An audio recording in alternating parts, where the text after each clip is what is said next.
dia, irmãos. Que a graça e a paz do Senhor esteja sobre você, sobre a tua casa, sobre a tua família. É realmente um motivo de alegria para mim poder estar com você nesta manhã de sexta-feira. E eu quero rogar a Deus que abençoe você, abençoe a tua casa, a tua família. Quero pedir que você e a sua família estejam agora neste momento de culto, acalmando seus corações, as suas mentes e entendendo que, embora estejamos nos reunindo de uma forma diferente, o Senhor está presente. O Senhor está aqui, o Senhor está aí com você. E eu quero convidar você para nós lermos um pouco da palavra de Deus. No Evangelho segundo Lucas, no capítulo 22, do versículo 47 até o versículo 53, diz assim: Falava ele ainda, quando chegou uma multidão, e um dos 12, o chamado Judas, que vinha à frente deles, aproximou-se de Jesus para o beijar. Jesus, porém, lhe disse: Judas, com um beijo traz o Filho do Homem? Os que estavam ao redor dele, vendo o que ia suceder, perguntaram: Senhor, feriremos a espada? Um deles feriu o servo do sumo sacerdote e cortou-lhe a orelha direita. Mas Jesus acudiu dizendo: Deixai, basta. E tocando-lhe a orelha, o curou.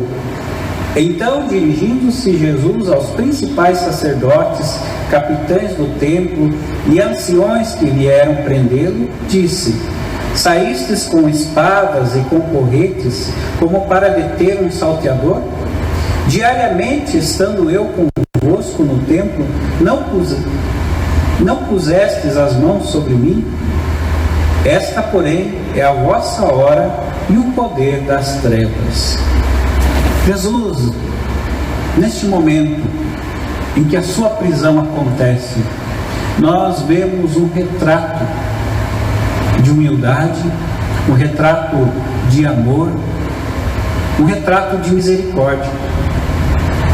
Porque quando ele é beijado por Judas, ele questiona Judas. E quando os seus discípulos ficam alvoroçados, e então um deles saca a espada e corta a orelha do soldado, então Jesus manifesta a sua misericórdia. Ele diz para que eles parem com aquilo, que já chega, já basta. E também Jesus cura a orelha daquele servo. Então, meus amados, nós vemos que mesmo nesta hora terrível, Jesus continua a sua missão. Jesus, ele não perde a sua identidade. Ele continua sendo servo. Ele continua sendo humilde, misericordioso, cheio de amor. Isso é um grande exemplo para nós cristãos. Quando somos aprontados, quando somos questionados, que nós devemos manter a nossa calma, devemos manter o foco, o objetivo maior do cristão, assim como Jesus. O seu objetivo era a cruz. Ele tinha poder, ele tinha a seu dispor os anjos, mas ele tinha o firme propósito de salvar. E por isso então ele caminha junto com aqueles que vieram prendê-lo, que tinham em seus corações a intenção, que estavam com as suas mentes tomadas pelas trevas para o matarem. E então Jesus os acompanha.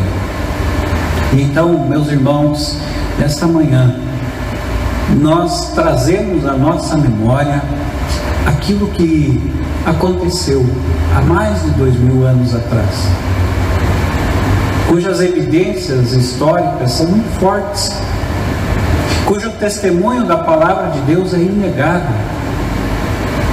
Quando Jesus, naquela noite, ele foi traído com um beijo. E ele foi entregue nas mãos dos seus acusadores, daqueles que tinham ódio dele. Então nós vemos o comportamento do Mestre, um comportamento de amor, um comportamento de humildade, um comportamento de misericórdia e, acima de tudo, um comportamento de obediência ao Pai. Eu quero convidar você, nesse espírito, para que nós juntos estejamos orando ao Senhor, buscando a face do Senhor. Oremos.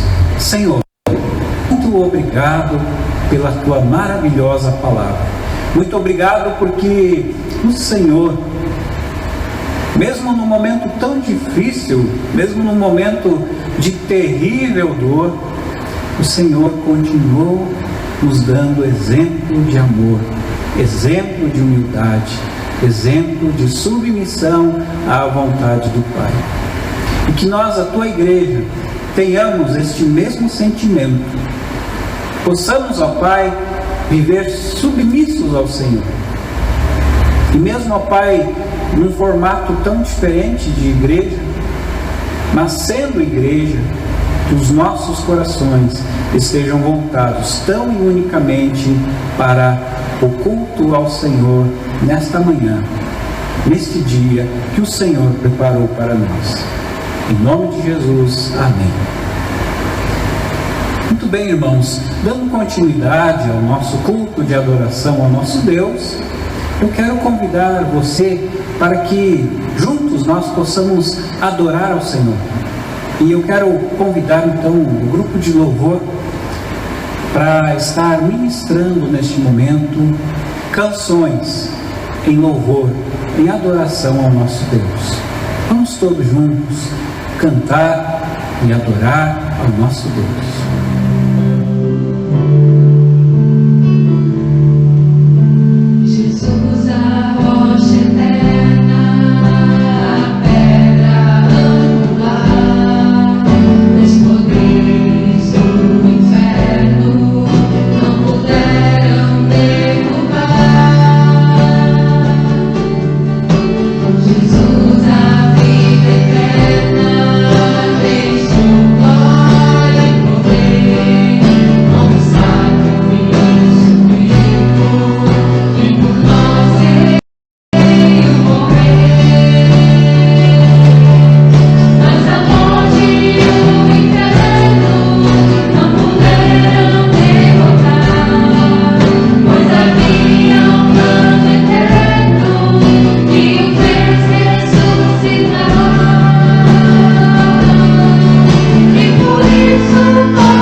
Depois aí deste momento maravilhoso, agradável, de louvor ao nosso Deus, continuamos na presença do Senhor e continuamos com os nossos corações voltados à voz do nosso Senhor. E quero chamar você a fazermos um passeio aí na Palavra de Deus. Eu quero convidar você então para fazermos uma viagem na história através dos olhos do profeta Isaías e juntos apreciarmos atentamente o quadro de maior importância para a nossa redenção, os eventos históricos que mudaram a nossa história. Eu vou falar nesta manhã sobre um quadro de dor e a maior expressão de amor. Para isso eu convido você a abrir sua Bíblia lá no livro do profeta Isaías, no capítulo 53. E nós leremos do verso 1 até o verso 12. Isaías 53, 1 a 12. E a palavra do Senhor diz assim: quem creu em nossa pregação, e a quem foi revelado o braço do Senhor? Porque foi subindo como renovo perante ele, e como raiz de uma terra seca. Não tinha aparência nem formosura. Olhámo-lo, mas nenhuma beleza havia que nos agradasse. Era desprezado e o mais rejeitado entre os homens, homem de dores, e que sabe o que é padecer. E como um de quem os homens escondem o rosto, era desprezado, e dele não fizemos caso. Certamente ele tomou de si as nossas enfermidades, e as nossas dores levou sobre si, e nós o reputávamos por aflito, ferido de Deus e oprimido. Mas ele foi traspassado pelas nossas transgressões, e moído pelas nossas iniquidades. O castigo que nos traz a paz estava sobre ele, e pelas suas pisaduras fomos sarados. Todos nós andávamos desgarrados como ovelhas, cada um se desviava pelo caminho, mas o Senhor fez cair sobre ele a iniquidade de nós todos. Ele foi oprimido e humilhado, mas não abriu a boca. Como cordeiro foi levado ao matadouro, e como ovelha muda perante os seus tosqueadores, ele não abriu a boca. Por juízo opressor foi arrebatado, e da sua linhagem quem dela cogitou? Porquanto foi cortado da terra dos viventes, por causa da transgressão do meu povo foi ele ferido. Designaram-lhe a sepultura com os perversos, mas com o rico esteve na sua morte, posto que nunca fez injustiça, nem dolo algum se achou em sua boca. Todavia o Senhor agradou moê-lo, fazendo-o enfermar. Quando ele der a sua alma por oferta pelo pecado, verá a sua posteridade e prolongará os seus dias, e a vontade do Senhor prosperará nas suas mãos.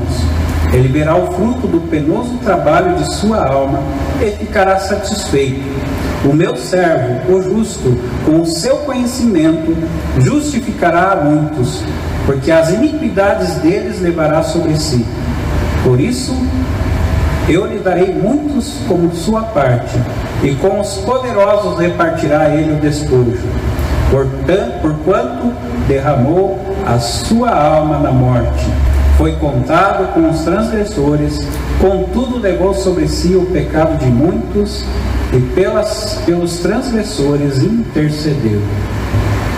Amados irmãos, o profeta Isaías, inspirado pelo Espírito Santo, visualiza e descreve a horrenda consequência dos nossos pecados, que recaíram sobre o unigênito do Pai, mas também a mais sublime prova de amor e prova da graça de Deus para com os seus filhos.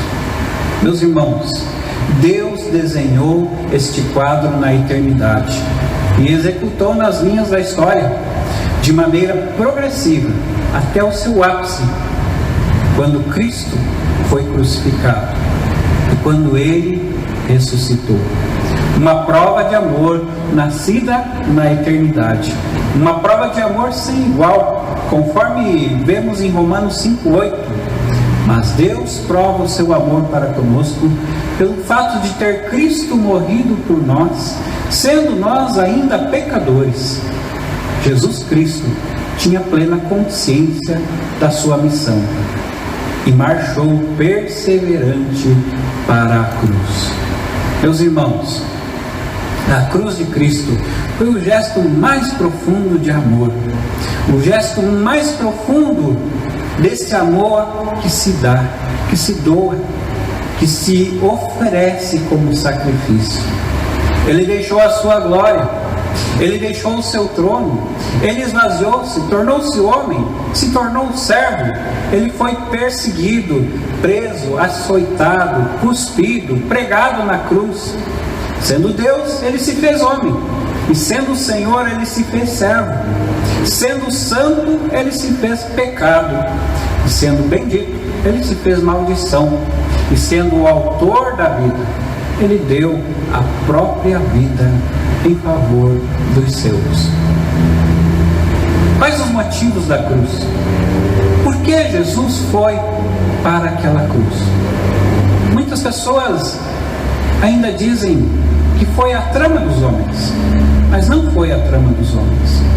Muitos dizem que Jesus foi crucificado porque os judeus o rejeitaram, porque os judeus o condenaram, porque Pilatos, ao invés de tomar uma atitude, lavou as mãos, porque Judas, por causa da sua ganância, o entregou por 30 moedas de prata.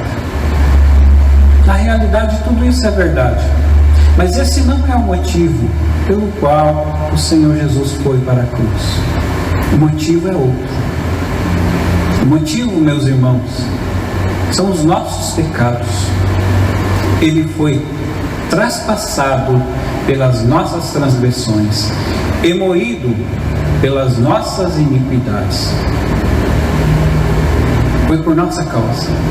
Foi por causa da transgressão do seu povo que ele foi ferido, como vemos no verso 8.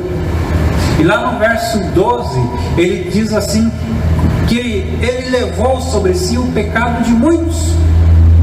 Certamente, ele tomou sobre si as nossas enfermidades, e as nossas dores levou sobre si. Então, meu irmão, minha irmã, foram os nossos pecados que levaram Jesus à cruz.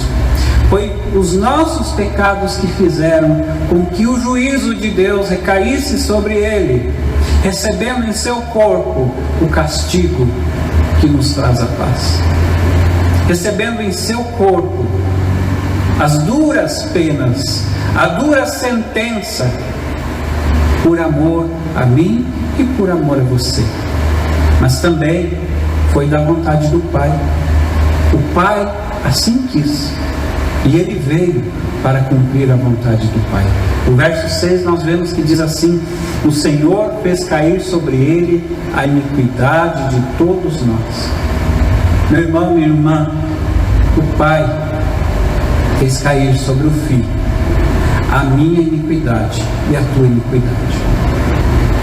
Ele sofreu porque o Pai permitiu, porque o Pai quis que assim fosse. Jesus também foi para a cruz por vontade própria, porque se ele quisesse, ele tinha a seu dispor os exércitos do céu, mas ele tinha uma missão, a missão de salvar, e ele fez isso. Ele tomou sobre si as nossas enfermidades. Ele pegou, ele tomou as nossas enfermidades, e ele levou sobre si as nossas dores. Isso ele fez de livre e espontânea vontade. E ele deu a sua alma, ele entregou-se. E nós vemos lá em João, no capítulo 10, versículo 17 e 18a, o que Jesus diz. Ele diz assim: por isto o Pai me ama, porque eu dou a minha vida para tornar a tomá-la. Ninguém a tira de mim, mas eu de mim mesmo a dou. Então Jesus, ele está dizendo que ele entregou a sua vida de livre e espontânea vontade, mas movido pelo grande amor para comigo e para com você. Ele nos amou, e esse amor levou ele a ter esta atitude tão grandiosa de se entregar por alguém como eu e como você, que não somos dignos, que não merecemos sim. E ele enfrentou os mais cruéis sofrimentos. Nós podemos ver isso na passagem, quando Isaías, desenhando esse quadro maravilhoso, mas também ao mesmo tempo tão horrendo, mas ao mesmo tempo cheio de graça, e descreve os sofrimentos do Mestre. Ele descreve os sofrimentos do Senhor. Ele diz aí no versículo 3 que os homens esconderam o rosto dele, e que o sofrimento dele não causou compaixão da parte dos homens. Nós vemos também que ele diz que ele é um homem de dores, que sabe o que é padecer. Por isso que Jesus se compadece de você. Por isso que Jesus se compadece de mim, porque Ele conhece as nossas dores. Ele sofreu intensamente. Ele sofreu as nossas dores. Então, meu irmão, minha irmã, não existem dores que você passe, que você enfrente, que Jesus não tenha conhecimento, que Jesus não saiba como é. Ele sabe perfeitamente, porque Ele sabe o que é padecer. Ele foi rejeitado, meus irmãos. Nós vemos que Ele foi rejeitado entre os homens de maneira cruel, de maneira terrível. Nós vemos que os religiosos da época, que deveriam ser os primeiros a reconhecer nele o Cordeiro de Deus, foram os primeiros a rejeitarem o Mestre. E chamaram ele de tantas coisas, acusaram ele de tantas coisas, acusaram ele de beberrão, de mentiroso e até mesmo de endemoniado. Aqueles que aplaudiam Jesus enquanto ele realizava os seus milagres, agora nesta hora são os mesmos que gritam: crucifica-o. Rejeitaram o Mestre, e o seu povo o rejeitou, conforme João escreve no capítulo 1, no versículo 11, dizendo assim: veio para os que eram seus, mas os seus o rejeitaram. Os seus não o conheceram. E ele também foi desamparado, inclusive pelo Pai. Nós vemos isso quando ele grita: Deus meu, por que me desamparaste? Ele foi rejeitado, foi humilhado, foi desamparado. Então, meu irmão, muitas vezes você de repente já experimentou a dor da rejeição, mas saiba que Jesus também foi rejeitado. Muitas vezes você já experimentou a dor da humilhação, mas saiba que Jesus também já foi humilhado, e Ele conhece perfeitamente o teu sofrimento. Mas o mais grave de tudo isso, meu irmão, minha irmã, é que Jesus continua sendo rejeitado. Muitos ainda o rejeitam. Nós rejeitamos o nosso Senhor também muitas vezes. Você pode perguntar: quando eu rejeito Jesus? Quando nós amamos mais o nosso pecado, ou os nossos pecados, do que ao Senhor Jesus. Quando nós amamos mais o pecado do que a obediência à palavra de Deus, nós estamos rejeitando Jesus. Nós estamos desprezando Jesus. Nós estamos rejeitando o maior amor do mundo. E ele foi humilhado. Os homens esconderam dele o rosto. Mais ainda, cuspiram em seu rosto. Ele foi açoitado. Eles colocaram na sua cabeça uma coroa de espinhos. Eles batiam no seu rosto, cobriam seus olhos e batiam no seu rosto e dizia: se és verdadeiramente profeta, profetiza quem te bateu. E eles chegaram ao ponto de soltar Barrabás, um homem terrível, para poderem crucificar o Senhor Jesus. E colocaram ele entre dois ladrões, uma à sua direita e outra à sua esquerda. E quando ele estava com grande sede, Quando a sua língua se apegava ao céu da boca, ele pede água. E eles então, na sua crueldade, molham uma estopa, uma esponja em vinagre e colocam na sua boca, acelerando mais ainda o seu sofrimento. Ele teve o seu rosto desfigurado, um rosto desfigurado, sem aparência, sem formosura. Sabe o que isso significa, meu irmão? Isso é o retrato fiel da nossa situação, o retrato fiel dos nossos pecados. O pecado, ele desfigura o homem. O pecado, ele torna a nossa imagem horrível.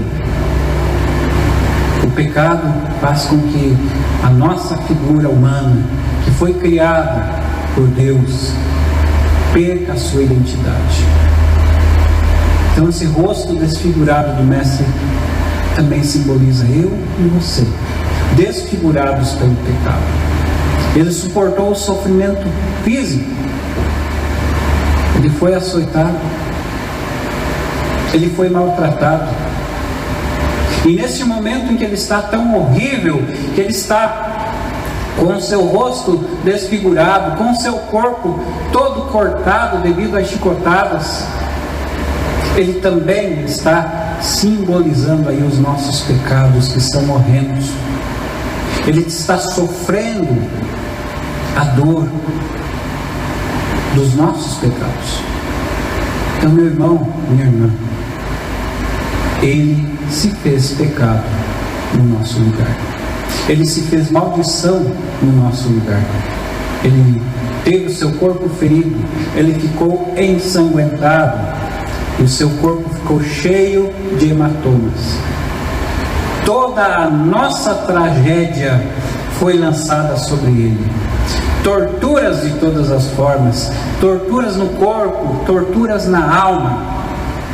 Ele foi ferido e sofreu as agonizantes dores, as agonizantes angústias da alma. O seu corpo foi castigado por açoites.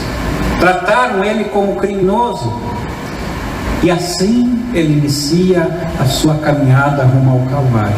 Eu quero chamar você aqui neste momento para voltar na história, naquele dia, e acompanhar a trajetória do nosso Senhor rumo ao Calvário, rumo ao Gólgota. Ele foi maltratado. As pessoas gritavam, os gritos eram ensurdecedores, diziam: crucifica-o. Colocaram sobre seus ombros um madeiro pesado e obrigaram ele a carregar. Enquanto isso, os estalos dos chicotes nos seus lombos rasgavam as suas costas, maltratavam o seu corpo, deixando um rastro de sangue por onde ele passava. E o duro peso daquela cruz, e o duro peso dos meus pecados e dos teus pecados, pesavam sobre as suas pernas, de maneira que ele não suporta e cai. Algumas vezes ele cai e se levanta, e aí o chicote bate mais forte, e ele segue rumo ao Calvário. E então, chegando ao Calvário,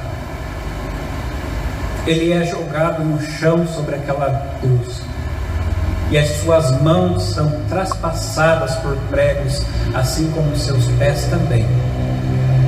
E então os soldados, num gesto frio, tomam aquela cruz e levantam ela na vertical e fazem com que todo o seu peso fique sobre os cravos, nas mãos e nos pés, rasgando a sua carne.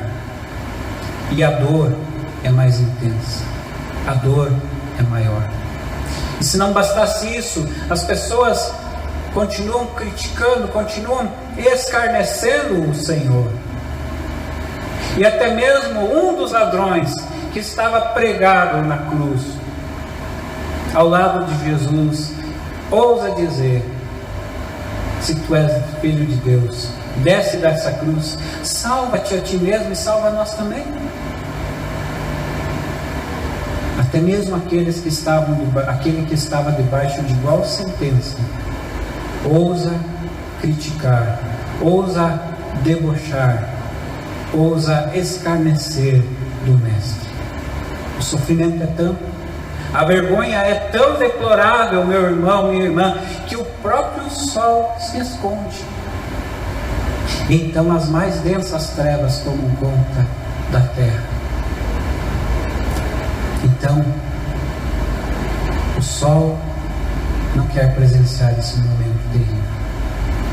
Então, no momento de sofrimento, de dor, ele leva os olhos aos céus e exclama ao Pai: Pai, nas tuas mãos entrego o meu espírito. E ele também diz: Pai, está consumado. Então, depois de algum tempo, chega o soldado e novamente, com a sua lança, traspassa o seu lado. E a narrativa diz que saiu um pouquinho de sangue e um pouquinho de água. E então o nosso Senhor estava morto. Aquele que tanto nos amou morreu naquela cruz.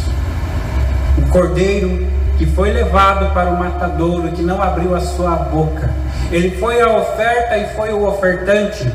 Ele foi na cruz, no nosso lugar. Nós aqui é que deveríamos estar ali. Mas ele tomou o nosso lugar.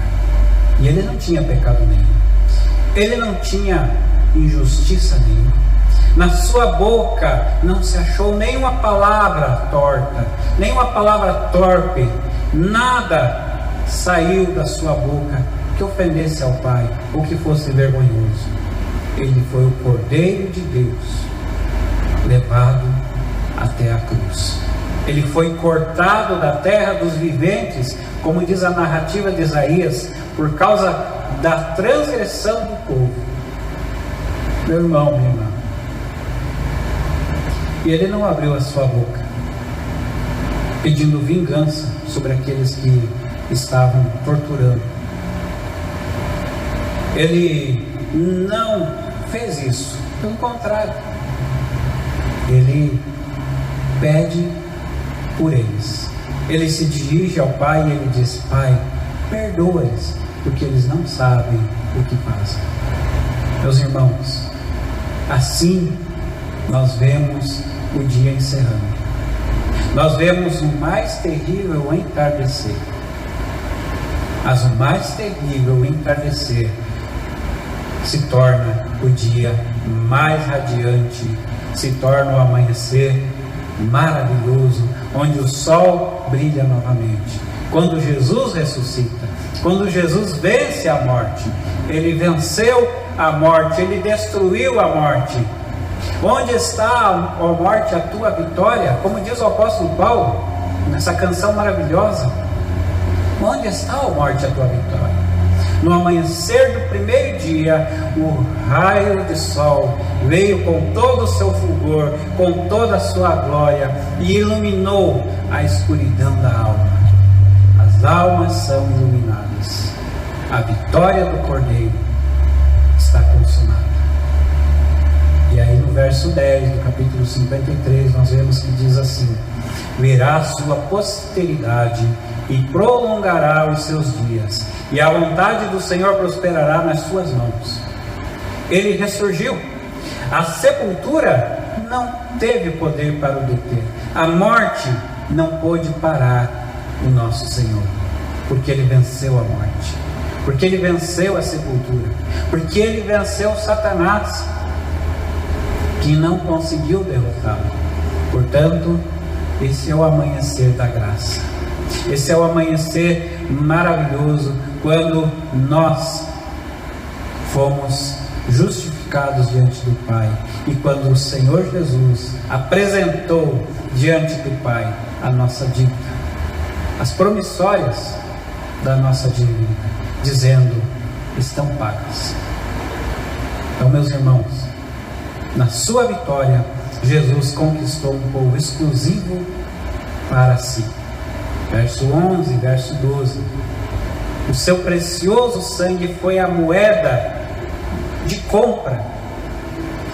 O seu precioso sangue nos trouxe, ou apresenta ao Pai a carta de alforria, onde agora não somos mais escravos do pecado.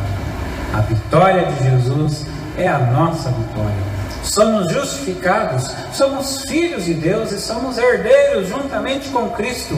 Por sua cruz nós fomos feitos nação santa, povo de propriedade exclusiva de Deus. Portanto, alegremos-nos, porque o quadro mais terrível, que é o quadro de morte, a sentença mais terrível que era contra nós, por causa de Cristo, o Cordeiro de Deus, foi cancelada na cruz.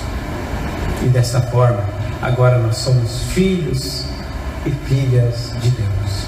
Concluindo, meu irmão, minha irmã, um quadro planejado na eternidade e pintado nas linhas da história, e que continua sendo pintado, porque o povo de Deus, aqueles que Jesus conquistou, o que Ele comprou lá na cruz, continuam sendo salvos. A libertação continua acontecendo para todo aquele que crê em Jesus Cristo. Deus, na sua soberania, Ele transforma a mais vergonhosa cena na mais bela expressão de amor. Cristo suportou a cruz por você. Cristo morreu a sua morte para que você possa viver a sua vida. Qual a sua resposta diante deste quadro que o Senhor pintou diante de você? Diante desse quadro em que o profeta Isaías, 700 anos antes da vinda do Messias, ele pintou, ele descreveu de forma tão maravilhosa, e que se cumpriu, aconteceu. Esse mesmo Jesus que morreu, ressuscitou, está vivo, Ele disse que Ele voltará. E a minha pergunta para você é: e você vai com Ele? Qual é a tua resposta diante de tão grande salvação? Que Deus abençoe a tua vida, que Deus abençoe a tua família, que você possa render-se ao Senhor Jesus e você possa dizer: eu sou herdeiro, eu creio em Jesus. Que Deus abençoe vocês. Vamos cantar ao Senhor o hino de número 266, Rude Cruz. E para isso eu quero convidar novamente o grupo de louvor, para que juntos nós possamos estar aí novamente trazendo à nossa memória a mensagem da cruz, e que essa mensagem ecoe hoje e ecoe todos os dias pelas nossas atitudes e pelas nossas vozes também. Cantemos.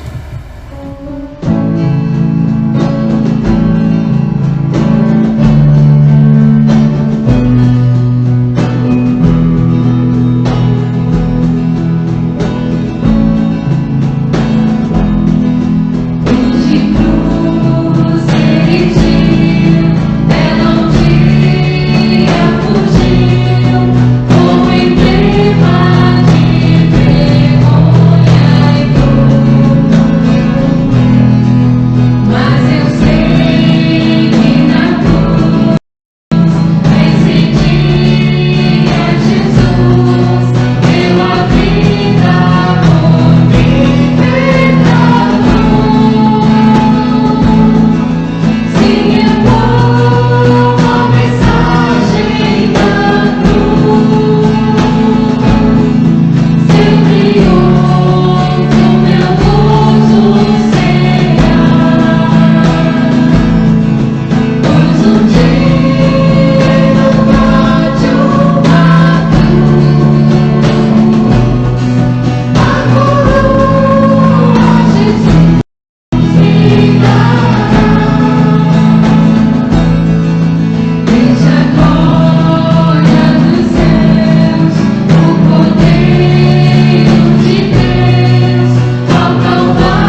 final aí do nosso culto.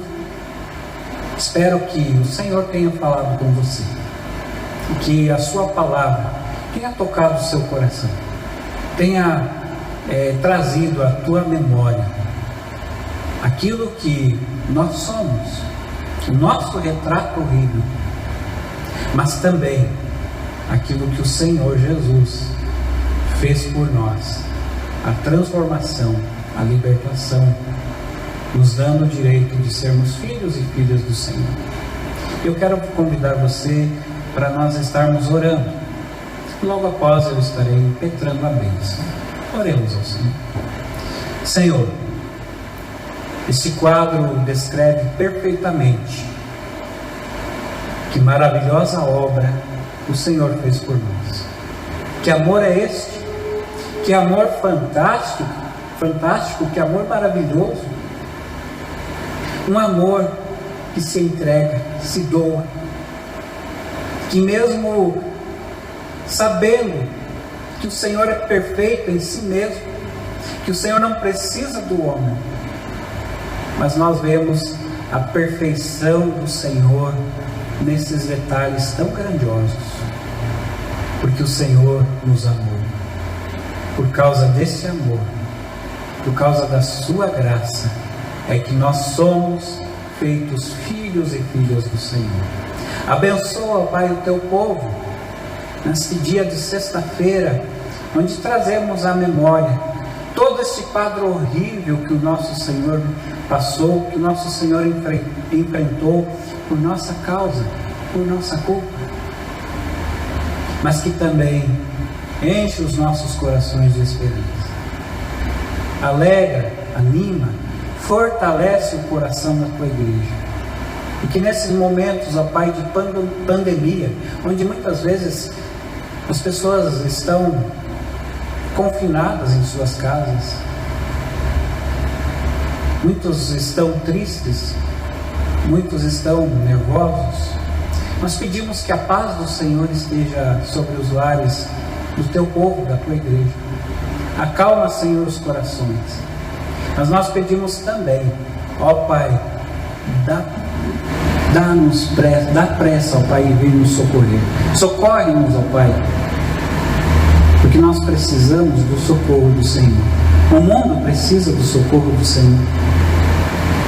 E o mundo está sendo obrigado a entender que precisa de Deus.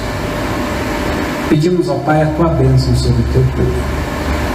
E neste momento, eu rogo ao Senhor que o amor de Deus o Pai, que a graça do nosso Senhor e Salvador Jesus Cristo, e que a comunhão e as consolações do Espírito Santo estejam sobre nós, a Igreja de Cristo, reunida aqui, reunida nas casas e em todo lugar e em toda a face da terra, agora e para todo sempre.